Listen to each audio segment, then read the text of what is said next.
was out covering a crime story this morning. Somebody got hit with an axe. They call it murder. And I was dressed in these clothes. Clothes you go to an axe murder in. When I walked in, there were these four guys standing there. They were dressed in terrific three-piece suits, and they had these great haircuts you get from someplace like Jimmy from Genesis 1. They looked like they were there to negotiate a treaty. Or worse, they looked like they were from television. You pull over here, will you? So I said to them, "What's doing?" They took out badges and showed them. He said, "Homicide." I said, "How can you fellas be homicide detectives when I'm the one who looks like a homicide detective?" Give me a beer, Mike, will you? I had a good rumpled jacket, a pair of pants that don't match. You never were allowed to be a detective in this city if you wore a suit with a jacket and pants that match. Well, it's bad enough that the people here in Clancy's think that the detectives on television are real. But now the real detectives in the street think that the detectives they see on television are real.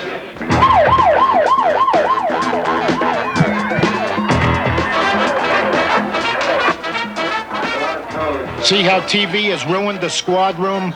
Now here you have real men from the 14th Homicide arriving at a shotgun killing.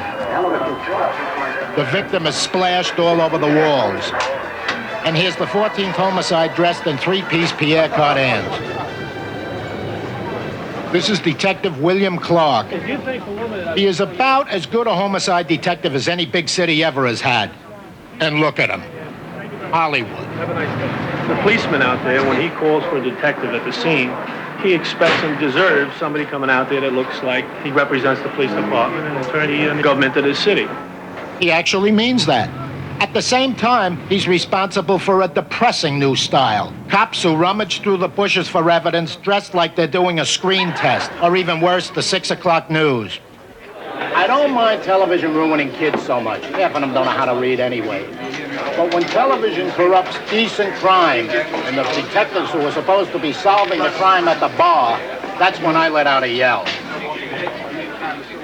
This is Jimmy Breslin from Clancy's in New York. I'll see you.